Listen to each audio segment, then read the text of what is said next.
afternoon, Glasgow, and good morning, Bahamas.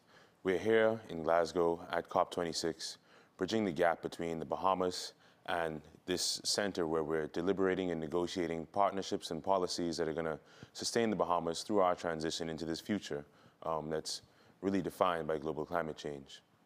Today, we're talking about Hurricane Dorian and how we're moving from analysis to action, mobilizing nature-based solutions and partnerships for resilience so that we can find a way forward, past our challenges. A lot of us here at COP26 from the Bahamas and many other nations are motivated by the extreme weather that is predicted to intensify into the future and the consequences that that has for the people that we have at home. Personally, working with the Bahamas National Trust, I experienced the extirpation of a bird species, the entire removal of a bird that's only found in the Bahamas from Grand Bahama. And so I know that there are casualties of climate change. And today we're going to talk about not just the natural environments, but the people that sustain that damage. The first person that's going to speak to us is the Prime Minister, and we're going to play a clip from him where he so eloquently described the challenges we face as a country in facing global climate change. While you're watching virtually, we'd ask that you forward any questions that you have for our question and answer session that's going to happen after the fact. Later on, we're going to have speeches from the government delegation that's representing us here in the persons of Adele Thomas from the University of the Bahamas and the Center for Climate Action, and Charles Hamilton from the Department of Environmental Planning and Protection. Later, we will have remarks from the Nature Conservancy, our partner in support for this session today. And in those persons will be Ms. Catherine Hayhoe and Ms. Shanique Albury. I hope that you all take the time to understand how vital your participation is in this struggle that we're fighting, and how much we rely on the support from people at home, people from the global south, and people from the global north in addressing the challenges that are to come. We're going to have remarks from the Prime Minister, the Honorable Philip Brave Davis, talking about how bravely we have to fight in this challenge. It is my pleasure to welcome His Excellency, Mr. Philip Davis, Prime Minister of Bahamas. Your Excellency, you have the floor. Thank you, Mr. President. Your Excellencies, this past summer at the Olympic Games, a young Bahamian woman and a young Bahamian man outran the competition to become gold medal winners in their 400-meter races. Our runners had the discipline and drive to work towards long-term goals. Our runners had the courage and determination to overcome every obstacle. And our runners had the ambition to believe, yes, they would succeed despite the odds. Colleagues, we must do the same to ensure that this gathering succeeds in a way that the prior 25 such meetings did not. We in the Bahamas will do what we can, but the limits of our nation's effort can accomplish are stark. We cannot outrun your carbon emissions. We cannot outrun the hurricanes, which are growing more powerful. And we cannot outrun rising sea levels as our islands disappear beneath the seas. Hurricane Dorian, that monster Category 5 hurricane, which devastated 2 of our main islands, feels like it descended upon us just yesterday. We still don't know exactly how many died, and some people still tremble at the first drop of rain. But every day, our yesterday is already becoming your todays, and fast becoming all of our tomorrows. But today we can still do something. As I said to the General Assembly of the United Nations in September, you will only be safe when we are all safe. We are out of time, colleagues. A recent study declared that the Bahamas had the cleanest air in the world. Other studies have shown that our distinctive, beautiful aquamarine seas are a magnificent carbon sink. our seas reduce the amount of carbon in the atmosphere. The Bahamas is not now and never has been the problem, but yet we are forced to pay the price. We are among the top 10 most vulnerable islands, nation states in the world. And the question I have for my colleagues today is, are we brave enough for this moment? Are we braver than our predecessors who led our nations at the previous 25 climate change meetings? Can we summon the courage and ingenuity and determination to succeed where they did not? Promises and agreements are easy. Action, specific concrete policy changes, is a lot harder. Action requires courage. Every leader before us has postponed until tomorrow what needed to happen yesterday. And now tomorrow is here today, and countries like mine are out of time. Your support by financing and technology transfer are needed urgently so we can rebuild for resilience. Without change, if we are lucky, we will become refugees. Without change, if we are unlucky, then we will be left to the mercy of future Hurricane Dorians. More of my people will die. More will be left traumatized and homeless. People will be forced to flee, but flee to where? These are my neighbors, my family, and friends. My plea is both urgent and deeply personal, and I make it on behalf of all humanity. My friends, look outside. Our hurricanes are your fires and floods. Our hurricanes are your landslides and drought. Morally and ethically, it has to be beyond imagination and conscience that we do so little until it becomes too late. Please, do what is needed, not what you can get away with. Turn promises and agreements into action. Don't hide behind buzzwords and hazy assurances. Don't let the failures of the past limit our ambition for the present. Have the courage to acknowledge that failure today will lead directly to destruction for humanity tomorrow. Like Bahamian gold medal winners, today we still have the chance to win the race against time and outrun the impact of climate change. I thank you.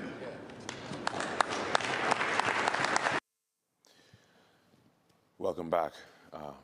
So I hope the remarks helped you to understand how global this issue is and the way that, the Bahamas feels these pains now, but the rest of the world is feeling the same pains, and that we must work together to address them, particularly in recognizing that the Bahamas serves as a storage site for carbon, removing it from the atmosphere and mitigating some of the damage of climate change. Right now, we want to talk about some of the human toll that was inflicted during Hurricane Dorian. And we're going to hear from Dr. Adele Thomas, Senior Research Fellow with Climate Analysis and the University of the Bahamas, as she describes the faces of Hurricane Dorian and those who actually are a part of this play.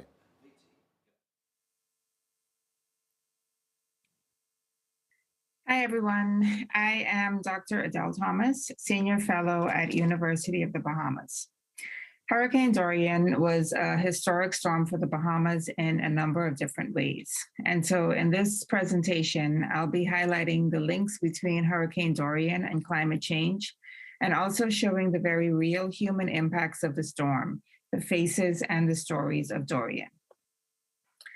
On September 1st, 2019, Hurricane Dorian slammed into Elbow Key, Abaco in the northwestern Bahamas and etched its name in Bahamian history and memory forever. With sustained winds of up to 185 miles per hour, Hurricane Dorian was one of the two strongest Atlantic hurricanes to ever make landfall and the strongest hurricane on record to have hit the Bahamas since 1851. It was a slow-moving and powerful storm, and it ravaged the islands of Grand Bahama and Abaco, causing an estimated $3.4 billion in damages and losses and claiming many lives. The devastation that Hurricane Dorian left in its wake was unlike any storm the Bahamas had ever experienced. Having affected the second and third most populated islands in the nation, the storm directly impacted over 70,000 people and left approximately 30,000 people homeless or jobless. In Grand Bahama, damage was concentrated on the eastern end of the island, with approximately 500 homes rendered completely unusable. The majority of Grand Bahamians found shelter on the island. However, in Abaco, over 75% of the housing stock was affected, and approximately 4,800 homes were completely unusable. With no electricity, running water, or shelter, there was a mass exodus of residents from Abaco in the days immediately following Hurricane Dorian.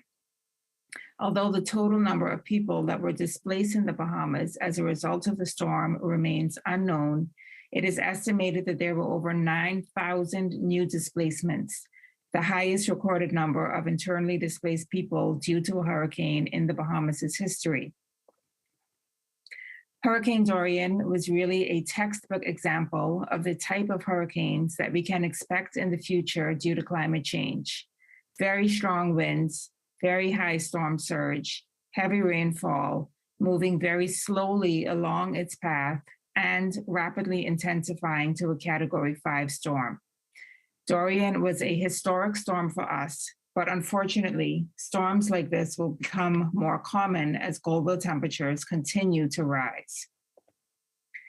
And so, in this context of recognizing the extreme risks that climate change poses for the Bahamas and other small islands, the University of the Bahamas established the Climate Change Adaptation and Resilience Research Center, the CAR Center, in December of 2019, just 3 months after Dorian hit. While there has been much research on the global scale about the causes and consequences of climate change, there is a paucity of research and support that focuses on small island developing states. In particular, there is limited research coming from institutions and scholars in these vulnerable islands that experience firsthand the impacts of climate change and the challenges that are faced in addressing these issues. And so the CAR Center was founded as a resource for small island developing states and coastal communities throughout the world to effectively address the human dimensions of climate change. The center focuses on the impacts climate change is having on societies in at-risk regions and how members of these communities can best prepare for and respond to the many risks posed by this pressing issue. One of the first projects coming from the CAR Center is the I Survived Dorian project. This project provides a platform to amplify the voices of residents of the Bahamas that survived the 2019 Hurricane Dorian. We're using an innovative community science approach and empowering individuals to share their experiences with Dorian, their views on how disaster preparedness and responses can be improved, and their opinions on how inequities can be addressed to reduce vulnerability. The project also aims to inform and influence national policies and procedures on disaster management. What we really aim to do is to capture the many different experiences of Dorian so that we don't forget this historic event and so that we can also learn from our mistakes and do better in the future. The project can be found at isurvivedorian.org. And here you can listen to and read the many different stories of Dorian that we have collected so far. We have experiences of people that were directly in the storm surges of Dorian, and we have stories from those who weren't directly impacted, but who were up all night through the storm, worried about family and friends, and feeling helpless or hopeless to do anything about it. Melande, who experienced the storm in Abaco, stated, "We didn't think we were going to survive because we left our house when we thought it was going to collapse and went to stay in our neighbor's vehicle." She relayed her fears around having both of her children in her arms, but not being able to swim. This resulted in severe trauma, and it took almost a year for her son to talk and speak again after Hurricane Dorian. Taharji in Grand Bahama remembers praying during the storm and saying, "God, I reject drowning. I will not drown." She recalls that it was a lonely and dark night and just trying to survive. Almost 2 years since Dorian, and she is still shaken up by any inclement weather due to the trauma of this life-changing experience. We are also getting insights into what people think about how disaster management can be improved. Troy, Maria, and Catalina, who experienced the storm in Abaco, think that there are many vulnerabilities on the island that need to be dealt with, including unregulated building and lack of building inspectors. They would like to see more mandatory preparation across the country. Stacy from New Providence says that we have to start looking long-term instead of just reacting to these storms. And Bernishka from New Providence expressed her feelings of hopelessness during the storm, but also that she now pays attention to the list of shelters during hurricane season. And so what these stories of Dorian do is to provide a very real account of the different human impacts of climate change and show what people are concerned about and how to better improve preparation for and responses to hurricanes. We are hearing that people are still recovering from Dorian, and we are a far ways from normal. There are still people living in temporary homes while they try to rebuild, almost 2 years after Dorian. We are still collecting stories, and so I encourage you to visit the project website, isurvivedorian.org. Take a look and a listen and submit your own Dorian story and your views on how we can improve disaster management and tackle climate change. And in closing, I'll just relate what happened in the Bahamas with Hurricane Dorian with what's going on at COP26 here in Glasgow. The stories of Dorian are very real examples of both economic and non-economic loss and damage.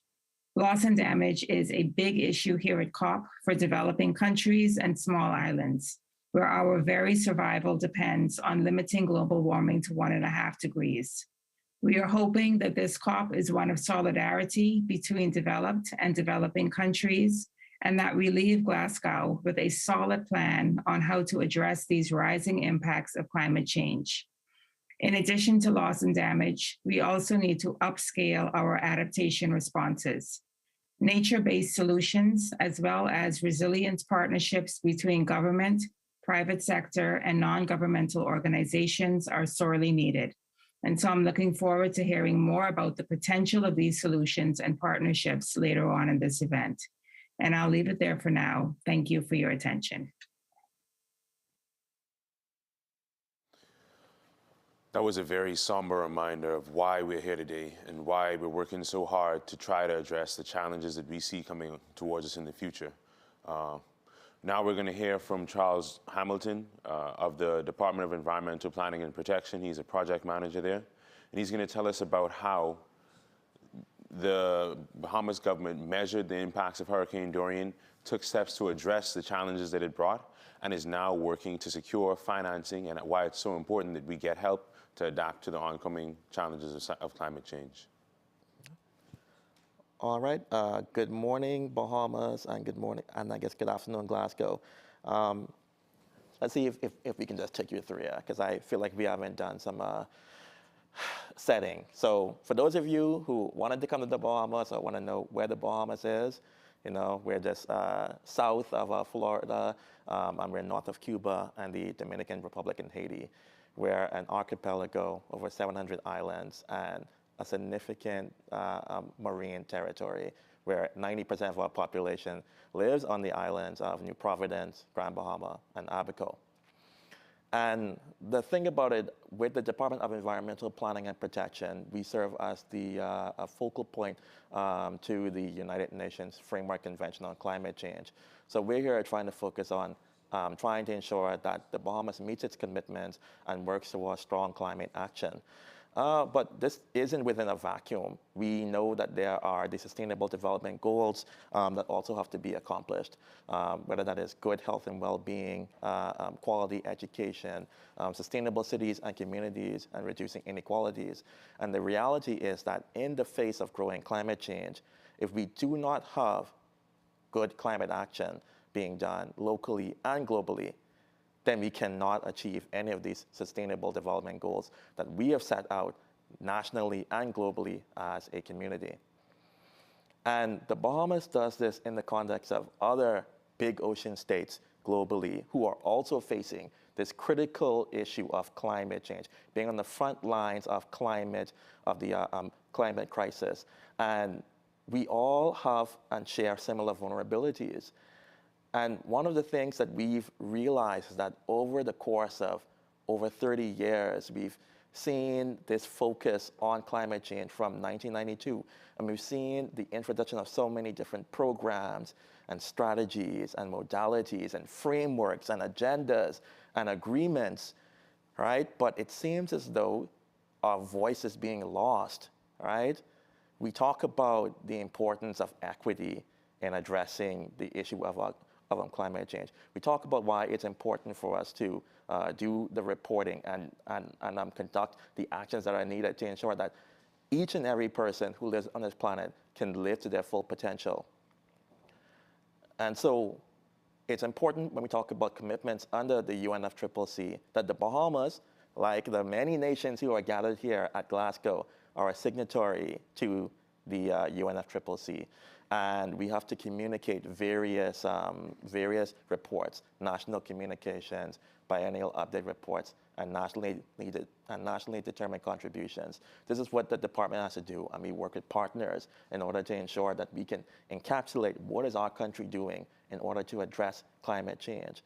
And there's even further action that has to be taken in the future to ensure that there is increased and enhanced transparency in addressing climate change. Not just putting down actions on paper and leaving it as it is, but being able to show, okay, we commit to doing X, and here's the timeline and the pipeline and the financing and the capabilities that will be able to achieve Y, right? For those of you who are interested in seeing what countries have communicated in terms of their national communications, their biennial update reports, and the NDCs, you can find the links on the screen, so you can screenshot and do that however you want, right?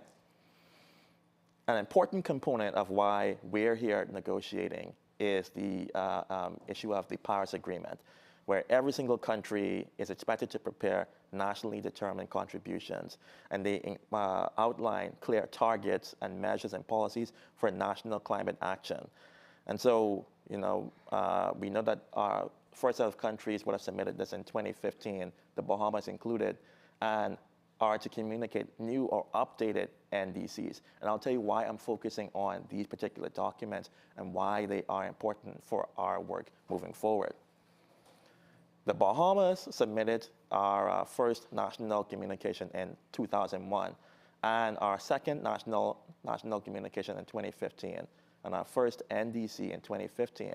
And we're currently in progress right now for the submission at the next COP for our third national communication, our first biennial update report, and our revised NDC. And I'm excited with the work that has been conducted, even in the midst of COVID, even in the midst of Hurricane Dorian, of the challenges that we had, that we said that we wanted this to be as comprehensive of a document as possible, and not just slapping words onto a paper, but trying to link how will we actually conduct these actions, and what will we do so that the Bahamians can touch, see, and feel what the government is doing around climate action. Furthermore, we've also been doing a litany of projects. There's a lot of data there's a lot of words on the screen. The main thing that you need to know is that we're working to do our part to improve the way how we catalog greenhouse gas emissions in the country. These are the gases that are contributing to storms like Hurricane Dorian. We're doing our part to try and ensure that we increase our tracking and support received for achieving our NDC. And we're ensuring that policymakers and planners are involved in data input and scenarios and projections, so that way we can use data to strongly determine how the Bahamas will achieve climate action. I'm not even talking about our Health National Adaptation Plan that came out of having Dorian impact us, and seeing the importance and the connection of health to climate change and disasters, or the technology needs assessment that we're doing to try and see how our educational sectors and our met sectors can adapt in the face of growing storms, pandemics, et cetera. Our working groups on agriculture through the PLACA ambition, trying to ensure that we can create more climate-smart health facilities, climate-smart shelters, climate-smart food vendor sites, right? Trying to improve food resiliency in our country. Working with a diverse group of partners who are engaged through our National Climate Change Committee, right, to ensure that they get capacity building, that they can become these stakeholders that will help us and keep us accountable, right, instead of us having to hire external consultants to do work, right, because we need work to be nationally driven, all right? And there's so many other examples that I can outline, but I want to make this clear. Why are we here in COP, all right? We're here in Glasgow. This is where we are right now, folks, with tons of negotiations going on to determine how will we implement the Paris Agreement across many different actors who have many different varying points of view. And the Paris Agreement is key for countries like the Bahamas. You'll hear this thing quoted a lot, that we are to keep global temperatures well below 2 degrees Celsius above pre-industrial levels and pursue efforts to limit temperatures increase to 1.5 above pre-industrial levels. Don't worry about the text on the screen. I want to show you visuals. Island states like the Bahamas, big ocean states like the Bahamas, are here because we cannot allow for 2 degrees to happen. We need to stay well below 1.5 because visually, this is what it looks like. On the left is present-day Bahamas with Atlantis Resort on the left. And on the right is what happens if we allow for 1.5 to happen. There's already increased amount of water coming on to this very same site that we, that we and tourists arrive to, right? Let's see what happens if we go to 2 degrees Celsius. This is what Paradise Island looks like with a 2 degrees Celsius increase in average global temperatures if we do not address this here at Paris. And this is currently the pathway that we're on. We're currently at a 2.7 degree pathway right now, leading on to 3. And so for us, for countries like the Bahamas, it is 1.5 to stay alive. And storms like Dorian are only going to increase in their frequency and intensity with global temperatures increasing at this amount. And if that's average global temperatures. That's not to say this, that our temperatures have already surpassed 1.5 or 2 degrees in other areas around the world. Furthermore, we're not begging. We are not begging here. We're asking for commitments to be met. Countries, when they signed on to the Paris Agreements, they committed to keeping global emissions to ensure that global temperatures stay below 1.5 degrees. So that countries like the Bahamas do not experience extreme weather events like Hurricane Dorian again. That they need to have credible net zero targets by the mid-century, because currently, based on what global North countries have put forward, we're likely going to hit 1.5 degrees within the year 2040 to year 2050. So we're here to ensure that there are credible net zero strategies put in place. Countries agreed to giving $100 billion per year to support countries like the Bahamas in climate adaptation and mitigation. But they have not met that yet. In fact, less than 2% of climate finance has actually come to countries like the Bahamas. And while we do COP in the midst of COVID, we need to be thinking about how ways that we work from our country perspective to find ways to scale up debt-free financing for the Bahamas, to help with our COVID-19 recovery, to help with our Dorian recovery, to ensure that loss and damage, like Dr. Adele Thomas recognized, is prioritized through our negotiations here at COP26. And furthermore, how do we identify opportunities for the Bahamas to not be assessed as this wealthy country, all right? We're assessed at this rate where we cannot get concessionary financing to help to recover from storms like Hurricane Dorian and from other future storms. So that's what we're doing here as a climate negotiator. That's what my director is doing. That's what we who are here on this panel are doing, and are trying to work to identify partners to be able to have strategic implementation of the Paris Agreement. So I know that was a lot. And I know that it sounded a bit sober, but I want you to know, especially those in the Bahamas, we're not here on vacation. We're here working hard to ensure that the future populations of the Bahamas and those other big ocean states are able to survive and thrive. So thank you very much. And I look forward to passing it back to our moderator. Thank you, Charles. You charged the room with some energy just now, and I'm happy to know that you are on the front lines negotiating for a more agreeable or optimistic future for us. Thank you for representing the government, both to you and to Dr. Thomas. We're going to now move on to the second half of our discussion, where we'll be hearing from members of the Nature Conservancy who are also working on nature-based solutions and ways to finance adaptation to climate change in the Bahamas. First, we're going to hear from Ms. Shanique Aubrey Smith, the director of the Northern Caribbean region for the Nature Conservancy. And she's going to let us know more about their partnership with the Bahamas in trying to address these obstacles we face. Thank you, Bradley. I appreciate the opportunity to be here today. And Charles, thank you for really grounding us in some of the challenges we face as SIDS, as well as why are we here in COP and in Glasgow to really advocate for the needs of the Bahamas and countries like ourselves. So I'm here to really talk about the partnership part of things. This challenge of climate change is global. It is so big, no one can do it alone. So we all have to play our part. And the Nature Conservancy has been working in the Bahamas for more than 18 years. And we're deeply committed to really walking this journey with the people of the Bahamas and trying to find solutions that can help the Bahamas navigate through this really challenging time. So I think what I'm going to share today really is going to encapsulate SDG 17, which speaks about the role and partnership to help us to achieve the Sustainable Development Goals. Earlier, Dr. Adele Thomas shared with us some of the impacts of Dorian on people in the Bahamas. But what about nature, right? The Nature Conservancy believes that nature has to be a part of the solution as we think about climate and people. But climate is also affecting nature. So I'm going to share just a few bits about some of the impact that Hurricane Dorian had on the environment in the Bahamas. Bradley already shared something earlier. We did lose one bird species, unfortunately, because of Dorian, but there was even more impacts beyond that.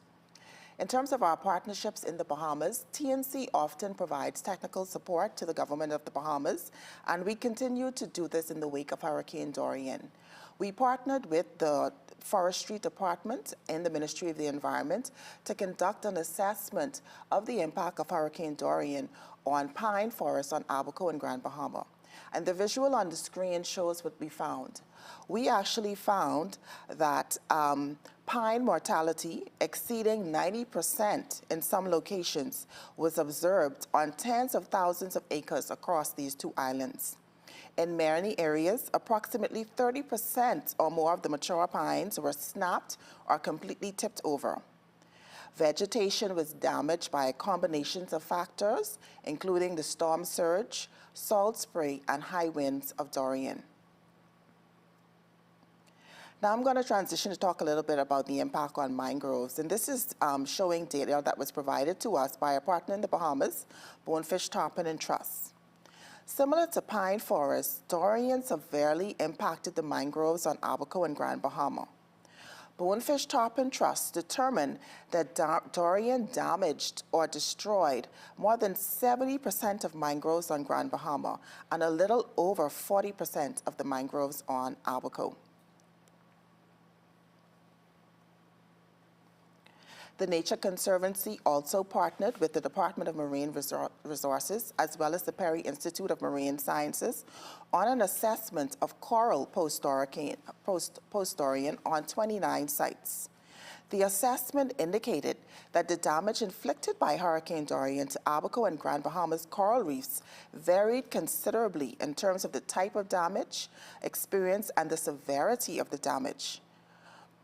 While about 25 to 30% of the reefs were devastated with significant physical damage, debris, as shown in this photo, burial in silt and/or bleaching, other reefs saw little damage and may have experienced some short-term benefits from Dorian through the removal of seaweed that competes with coral. I've shown you all of this to really highlight the need for us to also think about what is the role of restoring nature and taking care of nature as we think about recovery and coming back from Dorian.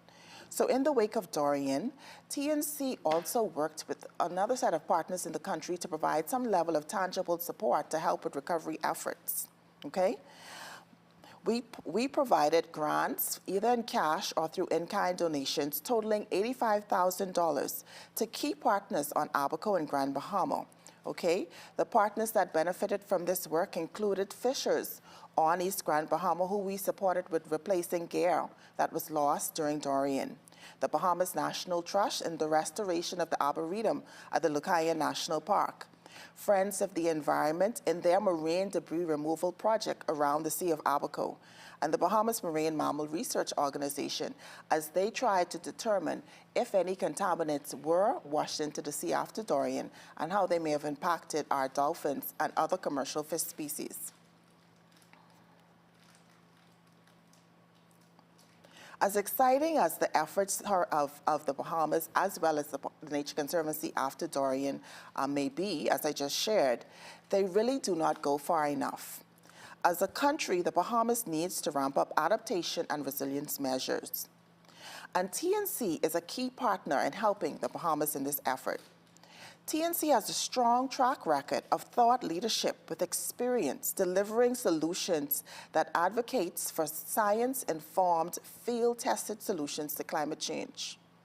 TNC is also a leader in developing innovative financing mechanisms that assist communities and governments in deploying cost-effective, nature-based solutions that reduce emissions and build resilience in the face of a changing climate.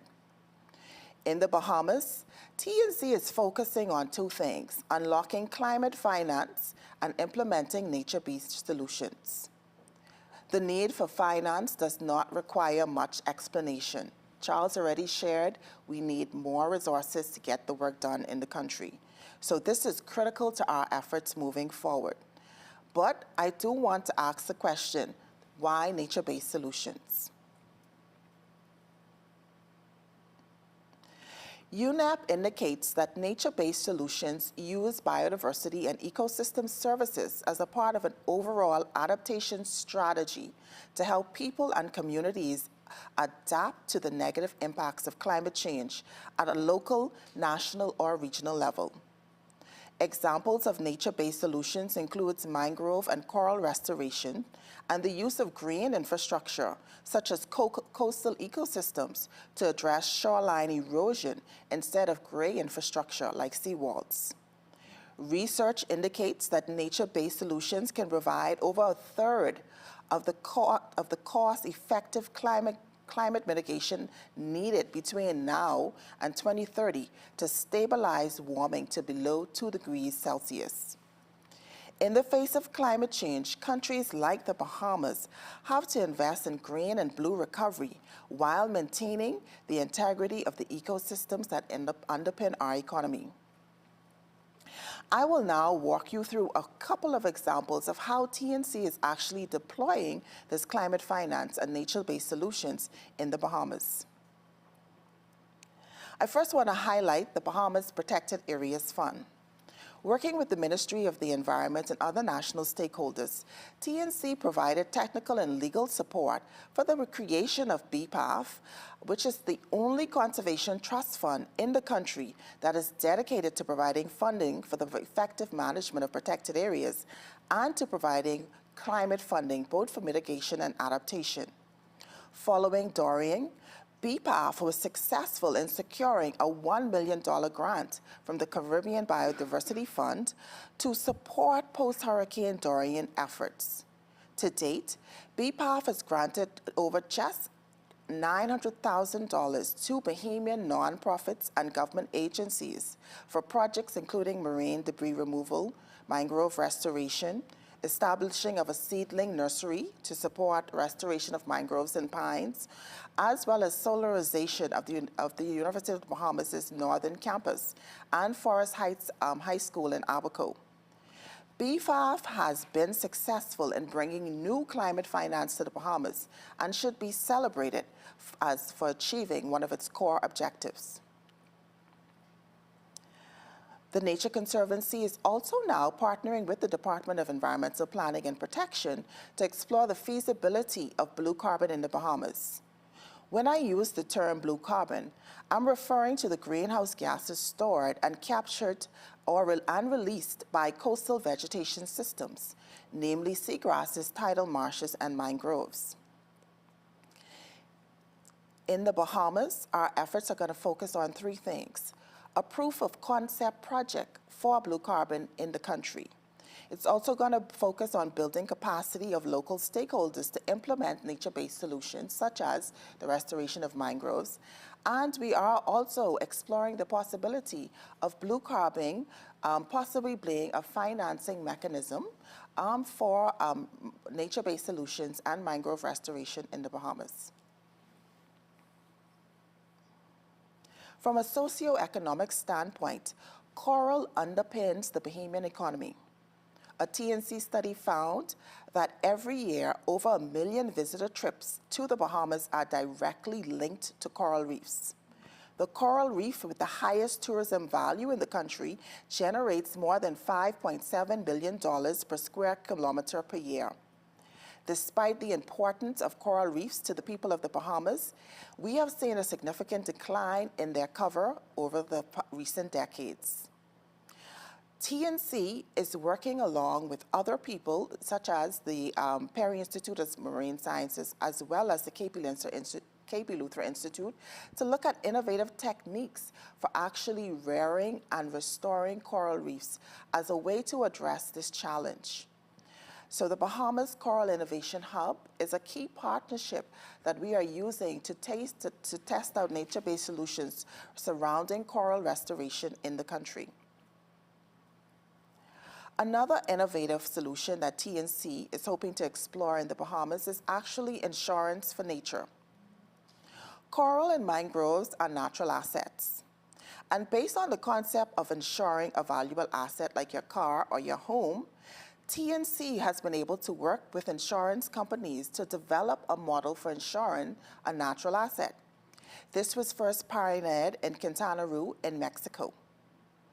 Last year, when Hurricane Delta hit Mexico, this triggered the first payment on this insurance of a reef that was used to restore the coral reef that was impacted, as well as build capacity of local people to help in the restoration efforts. At the moment, TNC is scaling this up to other countries. It's been expanded to Belize, and TNC will be exploring the possibility of deploying this method in the Bahamas. And lastly, I just want to highlight a new partnership that we have in the Bahamas with the Bahamas Red Cross. In April, on Earth Day, the Bahamas Red Cross Society and the Nature Conservancy officially launched a partnership with the signing of an MOU for a new project we're calling Resilient Islands. Resilient Islands is a collaborative effort that aims to build local capacity to utilize nature-based solutions in larger efforts related to disaster planning, preparedness, and recovery strategies. This project is in alignment with the Bahamas Red Cross's new 10-year strategy, which seeks to expand its traditional humanitarian programs to include reducing impacts and accelerating recovery from climate change disasters. So here on the screen, I'm just showing you some of the many partners we're working with in the Bahamas, many government partners, many persons in civil society. And this is just an example of how partnerships can really help in addressing the challenges of climate change, but also move tangible action on the ground. Thank you. Thank you, Shanique. I think it was very inspiring how you guys integrated all the Sustainable Development Goals, Charles as well, and how you addressed that in your response to Hurricane Dorian. And without you guys mobilizing finance to support all these organizations doing work, we would be in a very different place right now, so thank you. Now we're gonna have Ms. Catherine Hayhoe, and she is the climate specialist, the chief climate scientist at the Nature Conservancy, and she's gonna talk to us about climate finance. Thank you very much. I am the chief scientist for the Nature Conservancy and also a climate scientist. And so what I'm going to start with, though, is why we need climate finance, and then go to climate finance after that. So why are we talking about all of these solutions that we need for people and for nature? It's because our planet is changing faster than any time in the history of human civilization on this planet. We have never seen sea level rising this fast, and why do we care? We care because 700 million people live in the low elevation coastal zone around the world. That's why this matters. We also care because people are affected differently. We are all affected by these changes, but islands like the Bahamas, which are low-lying islands with essential infrastructure, homes, and other important structures within just, in some cases, a few centimeters of sea level, are most vulnerable to the impacts that we are seeing today already. What else is happening? We also know that the ocean is heating. And these scientific figures belie the impacts that they have on us. Why do we care about ocean temperatures? Because they affect what is in the ocean, and what is in the ocean affects us. We already see coral bleaching, and you just heard how important coral reefs are to the economy of the Bahamas. How much was it again per square kilometer of coral reef? 5.7 million for the most expensive one. 5.7 million per year, correct, in revenues per square kilometer of coral reefs in the Bahamas. And a warming ocean puts those in direct risk. We also know that a warmer ocean is what is powering stronger hurricanes. Hurricanes, or cyclones or typhoons, as they call them in other parts of the world, are very unique storms in that they get their energy from warm ocean waters. It's almost as if they're plugged into the ocean. And when those storms go over land, they rapidly lose their power. But there's not a lot of land to go over in the Caribbean. So those storms stay strong as they pass right through the islands. And the warmer the ocean gets, the more energy is available to those very destructive storms. We have already seen that hurricanes are intensifying faster. They are going from a tropical storm up to a category 1, 2, 3, 4, or even 5, seemingly overnight. We also know that on average, we are not seeing more frequent hurricanes, but the ones that we are seeing are stronger than they used to be. There's more of them that are stronger. We also know that they're slowing down. And why does that matter? It matters because they sit over us for longer, dumping more rain. And lastly, we know that there's more rainfall associated with hurricanes because warmer air holds more water vapor. And when a storm comes along, there's more water vapor for that storm to gather up and dump on us than there was 50 or 100 years ago.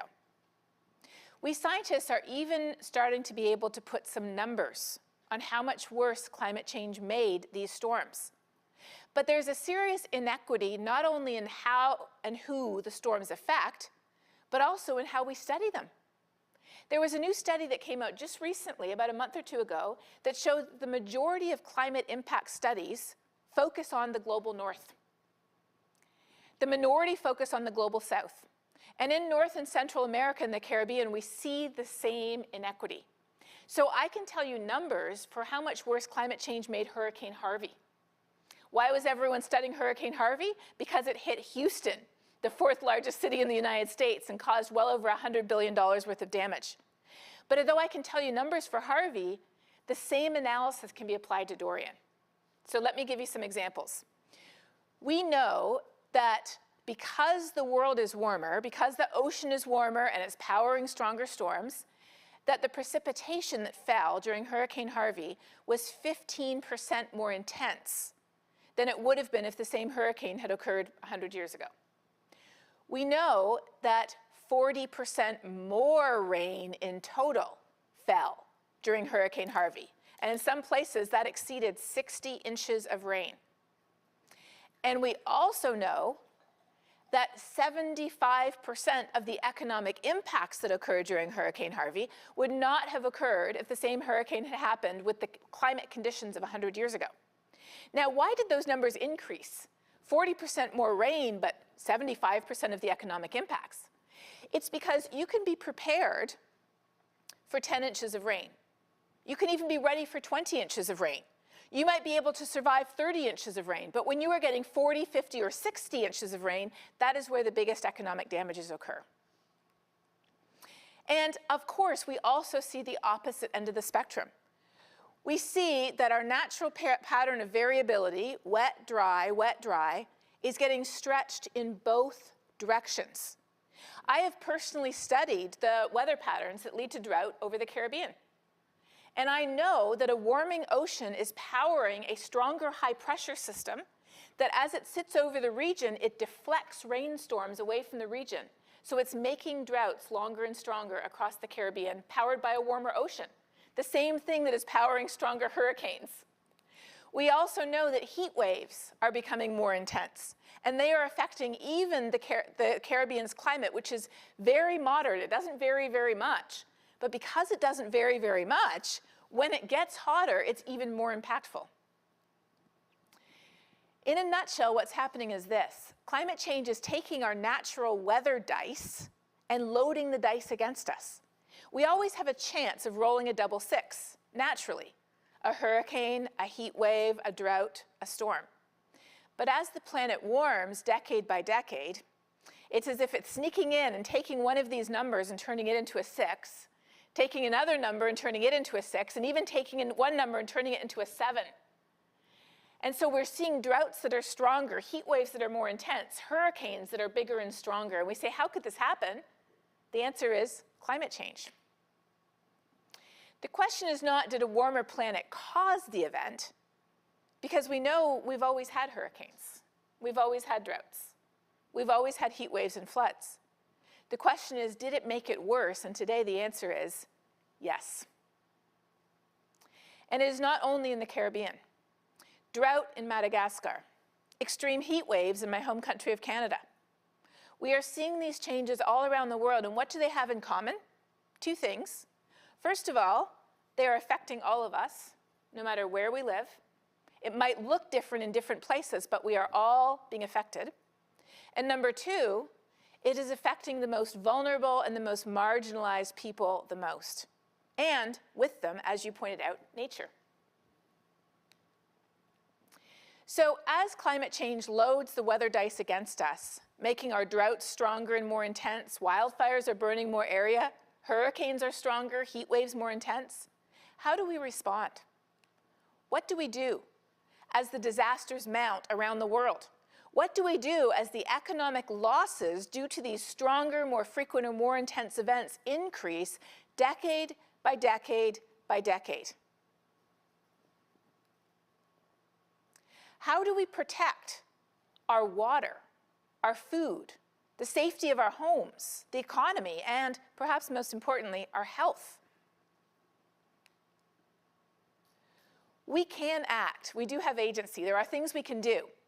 And when a disaster happens, we have to recognize that, yes, the disaster happens because of a weather and climate event, but how bad it gets depends on how vulnerable we are and how exposed we are. And that's under our control. So if we can reduce our vulnerability, if we can reduce our exposure, if we know what's coming and we can prepare for the impacts that are coming that we can no longer avoid, we can reduce the risk of disaster. And this is exactly what the nature-based solutions you heard about. This is exactly what climate finance is about. This is exactly what all of the adaptation and resilience planning you heard about is about. How do we do that? We need to build resilience into our systems. We need to help communities and systems, for example, use nature to build resilience to heat and flood. We need to restore our coastal ecosystems to protect ourselves from storm surge. We need to invest in sustainable, drought-resistant agriculture so we can still grow our food. And what helps us do that is climate finance. That is why it is so essential to be able to have the resources and the knowledge, and some of it, the amounts you talked about, some of those amounts are very small amounts, $85,000. Yet that was enough to help to recover from a major disaster. So climate finance is about providing countries with the resources that they need to continue to develop without producing more carbon, and to build resilience to the impacts that are already here today. We must reduce our emissions because if we don't, we cannot adapt to the changes that are coming. But we must also adapt to the changes that are already here because we are already vulnerable and we are already being impacted today. In closing, I wanted to say this. We often hear that it's about saving the planet. But the planet will continue to orbit the sun long after we are gone. What we're talking about today is about saving us. We humans cannot float around in outer space without the beautiful waters, the abundant wildlife, the plants that supply everything that we use. The air that we breathe, the water we drink, the resources we use for everything we have comes from this planet. The planet does not need us, we need the planet. And that's why it is so important to take all of these steps at the very local level, up to the level of the entire country, the entire region in the world, because it really is about saving us. Thank you. Thank you. Thank you, Dr. Hale. So now we've gone from an outline of the faces that faced Hurricane Dorian and the challenges they faced.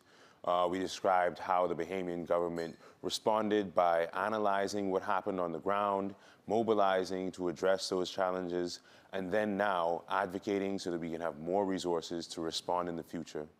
We then heard from the Nature Conservancy, where they showed how, a private nonprofit international organization assisted so many organizations in the Bahamas in their efforts to address what happened to our country.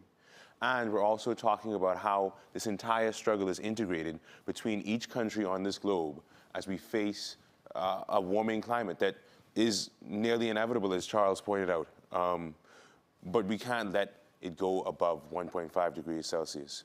And so what we're going to do now is we're going to talk about 3 factors that came into the presentations we had just now and try to drill a little bit deeper into these issues. So we want to ask Charles to take some time to talk about MDVIs and how that is one way that the international community assesses the needs that are that each country has, and how that might be a better route for us to go than looking at gross domestic product. Okay. Sure. Well, Bradley, I think that I brought this up in the presentation, which is that the Bahamas on paper, I've heard someone say, the Bahamas on paper looks like South Korea when you look at GDP per capita. But for those of us who are on the ground, right, when you can see that there is great wealth in some areas, but there's a lot of inequities in others, right? So that measure of GDP at this point has outgrown its usefulness because not every single person in the Bahamas is making that amount that we're using as an indicator from the World Bank, right? So whether you're a high income, middle income, or a low and middle income country. And the reason why this is important, folks, is because when you graduate into a new grade, right? So medium income to high income, et cetera, you often end up losing access to overseas development assistance and concessionary finance, right? So for example, I'm gonna use our neighbor to the south, the Turks and Caicos Islands. The same time when Hurricane Irma came through and impacted them and impacted Ragged Island in the south, people expected, okay, the Bahamas, we're a high-income country, we're gonna probably have some difficulties accessing international finance. But people thought, okay, Turks and Caicos, they're overseas territory to the UK, they'll be able to get some stuff. The UK government itself said that their hands were tied because based on the income, GDP per capita income of Turks and Caicos, they could not mobilize the overseas development assistance that they had in their own treasury to support, right?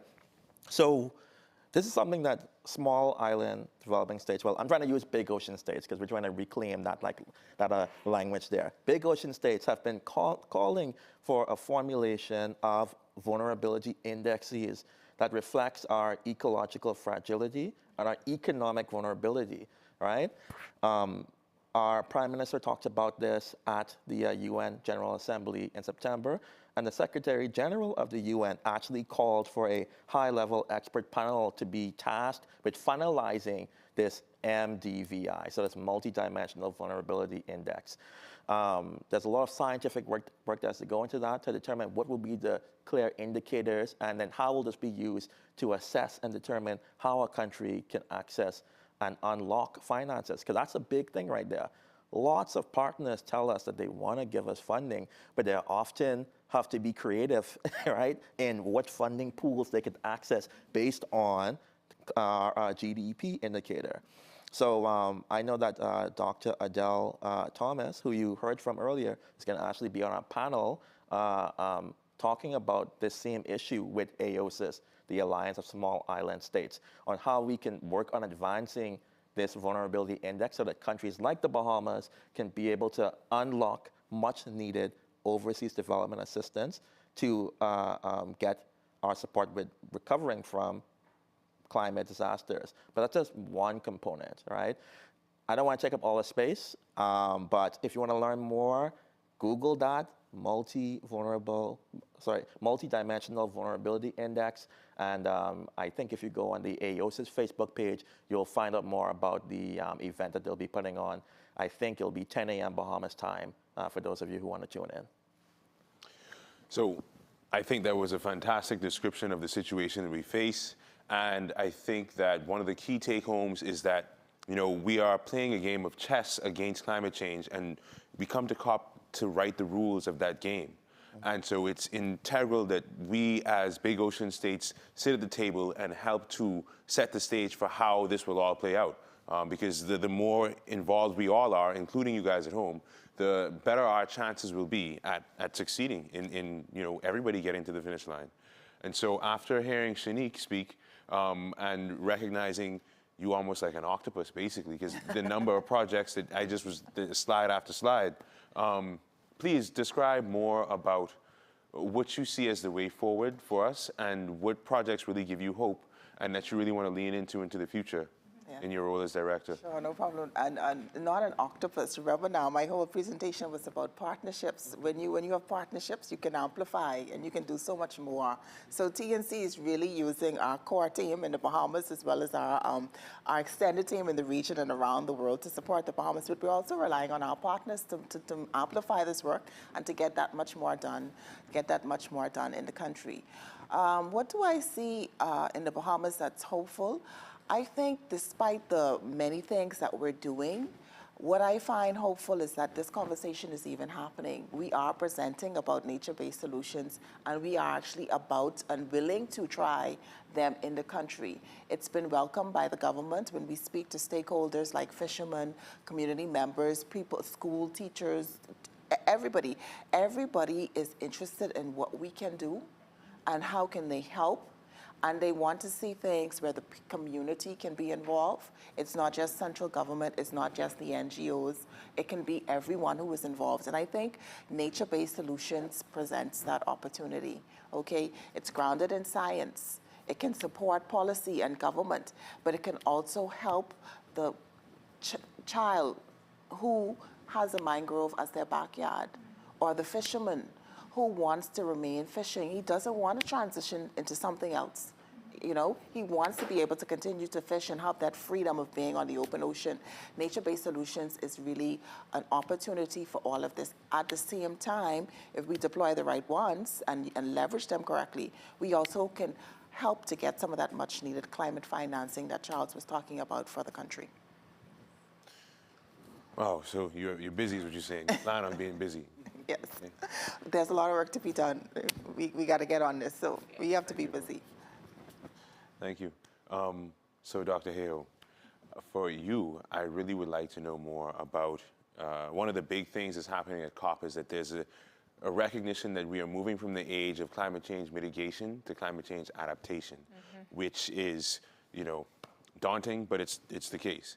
So then the ideas about climate finance were typically focused on carbon trading and looking at how we can store carbon in natural ecosystems. But now there's recognition that we need to work on climate adaptation funding. How do you see that playing out, especially in the context of what exists as climate change? Would you please elaborate? Yes.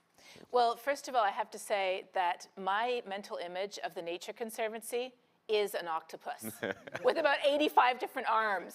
And I would just expand on what you said. The reason why it has so many arms, it can hold hands with so many people. The more arms you have, the more hands you can hold. So that is very much the model that I think of. And that's really the way we move forward together, isn't it? Holding hands. Amen.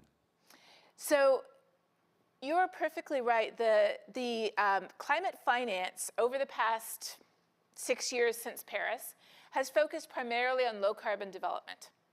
How can countries ensure access to electricity and energy for all without producing more carbon? But we also know that there's tremendous inequity in terms of the production of carbon emissions. The poorest 3.5 billion people in the world produce 7% of carbon emissions. Yet they bear the brunt of the impacts. Now, you pointed out very eloquently that GDP is not a good measure of vulnerability, and I completely agree with you. But when you simply look at the economics, even then you see that climate change has already increased the economic gap between the richest and poorest countries in the world by as much as 25%. That has already happened. It's not a future. And what's happened there? It's impacts, climate impacts. So we need to adapt. We need to prepare for the impacts that are already here today that cannot be avoided. But we also need to mitigate, reduce our emissions, because otherwise we will not be able to adapt. We can only adapt up to until a certain point, and beyond that, there's nothing more we can do. And especially for low-lying areas, that point comes sooner than for very mountainous island states, for example, where there's higher ground to retreat to. So building resilience, planning for the future, and mitigating, reducing emissions, reducing carbon is absolutely essential. And the amazing thing about nature-based solutions is that they do both. So when we restore mangrove forests, as you pointed out in your presentation, they reduce wave height and protect coastal infrastructure and homes. When we restore the reefs, they can actually reduce storm surge by, what was the number, over 90%. They also protect the economy. And when we restore nature, it also takes up carbon. So trees and brush filter the air, providing us with cleaner air. They protect us. Their roots anchor the soil, protecting us from flood. Along the coastline, wetlands, tidal flats, mangrove forests protect us from storm surge. Those have immediate win-win-wins right now, right here today for resilience, but they also take up carbon. So when you think about these solutions, the question is not what should we do or how much we can do. The only question is why aren't we doing it all? Because if we see the benefits today as well as the benefits tomorrow, what's holding us back? Thank you very much for that. And I think that one of the big take-homes and one of the reasons why we're here right now on these screens is to inspire people, whether they're in the Bahamas or elsewhere, that it's time for us to take action and to make these moves that are going to restore our ecosystems and sustain our livelihoods. So just want to reach to Mr. Hamilton for one last question. One of the big buzzwords recently has been this Warsaw Convention on Loss and Damages. And I understand that it's been a bit of a struggle to express and to advocate and to negotiate to get to the position that we need to be in to face the future. Would you please just share some words on that? Sure. I will try to. How do I distill this difficult topic simply? So there is the Warsaw International Mechanism for Loss and Damage, which recognizes that as a result of climate change, there are impacts to countries, people, and livelihoods, both on economic and non-economic losses and damage. So damage is easy, you know. You see the infrastructure that we lose in hurricanes, et cetera. Losses, those can be either in income or history, culture, people, right? And so there's this, for a lack of better words, developed versus developing world, global north versus global south divide, in that there's a recognition by everyone that there is indeed loss and damage happening due to climate change, and that we need to find a way to deal with it. But where the recognition lies, it ends with but we don't want to take on any liability or compensation from it, right?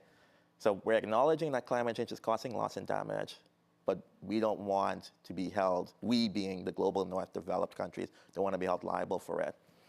There's some work being done now here at COP to establish this Santiago network to address loss and damage, to catalyze technical assistance, to be able to help developing countries with determining various solutions to address loss and damage. And the functions of that network are what are currently being negotiated now. And who will run the network, et cetera, will be dealt with in future iterations. But there is a push and pull on how far does this network tackle issues, and is it too narrow in its approach, which seems, in my view, more humanitarian, disaster risk reduction in nature, when we need to be more than that, because we can I agree that we should have disaster risk reduction, but you can only do that so far when you're having category 5+ storms coming at you over and over and over again. So this is something that we're gonna continue to fight, and gonna continue to push on as a grouping. Do I see it being resolved now? I'm not too sure, but we're gonna do our part to ensure that the functions of that network is around what we need as a people, and we're gonna continue to push the message that loss and damage is not somewhere far in the future. It's happening now, it is current, it is impactful, and if we can find other solutions to ensure that developing countries can free up either debt or be able to catalyze finances to support them, you're gonna have climate refugees, you're gonna have displacement, you're gonna have much bigger issues, crises that I don't think people want to think about right now. But I see that time is also running out as well, so I'll end on that note, and if anybody wants to talk about it, National Climate Change Committee, students, people, just come and speak to us, right? We're the ones on the front lines of climate change.